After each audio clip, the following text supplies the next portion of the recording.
Évangile de Jésus-Christ selon saint Matthieu, chapitre 16, versets 21 à 27. En ce temps-là, Jésus commença à montrer à ses disciples qu'il lui fallait partir pour Jérusalem, souffrir beaucoup de la part des anciens, des grands prêtres et des scribes, être tué et le troisième jour ressuscité.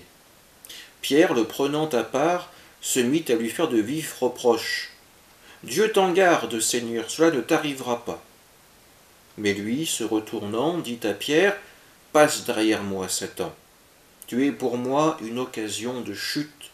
Tes pensées ne sont pas celles de Dieu, mais celles des hommes. » Alors Jésus dit à ses disciples, « Si quelqu'un veut marcher à ma suite, qu'il renonce à lui-même, qu'il prenne sa croix et qu'il me suive. Car celui qui veut sauver sa vie la perdra, mais qui perd sa vie à cause de moi la trouvera. Quel avantage, en effet, un homme aura-t-il à gagner le monde entier si c'est au prix de sa vie? Et que pourra-t-il donner en échange de sa vie? Car le Fils de l'homme va venir avec ses anges dans la gloire de son Père. Alors il rendra à chacun selon sa conduite. » Acclamons la parole de Dieu. L'évangile de ce dimanche nous présente la première annonce de la Passion.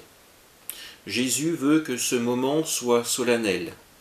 Il désigne les mains de ses futurs bourreaux, mais accepte en même temps d'entrer dans le plan de salut de Dieu. Pierre réagit d'une manière assez violente, assez humaine. Pierre croit en la résurrection, mais il ne peut pas accepter que le Messie, l'envoyé tant attendu d'Israël, que cet homme, Jésus, passe par la souffrance et par la mort. Pourtant, Pierre a su reconnaître en Jésus le Fils de Dieu. Pourtant, il est dans sa foi choqué. Elle ne lui permet pas encore de rentrer dans la volonté de Dieu. Pierre conserve une pensée humaine et pire que tout, par sa faiblesse, il entre dans le projet de Satan, éloigner, diviser les hommes et Dieu. La souffrance endurée par Jésus est souvent vécue comme un obstacle à la foi. Pourtant, les apôtres eux-mêmes devront accepter de vivre l'épreuve de la haine des hommes.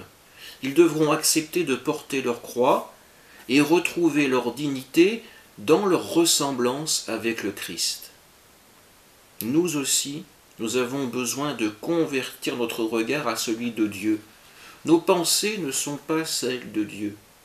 Saint Augustin disait, « Si je comprenais Dieu, ce ne serait pas Dieu. » Alors acceptons d'être surpris par Dieu. Il faut que le salut vienne, notre capacité à être transformés par Dieu. Accepter de changer notre façon de voir, de penser, de vivre. Si nous restons attachés à notre pensée humaine, alors jamais le royaume de Dieu ne pourra véritablement advenir.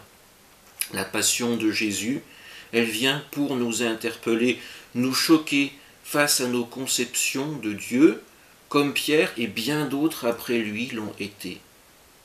Vouloir comprendre Jésus, comprendre son commandement de l'amour, c'est accepter de ne pas tout comprendre tout de suite, et accepter surtout de laisser l'Esprit Saint agir en nous, qu'il nous convertisse et qu'il nous donne le regard même de Dieu. Amen.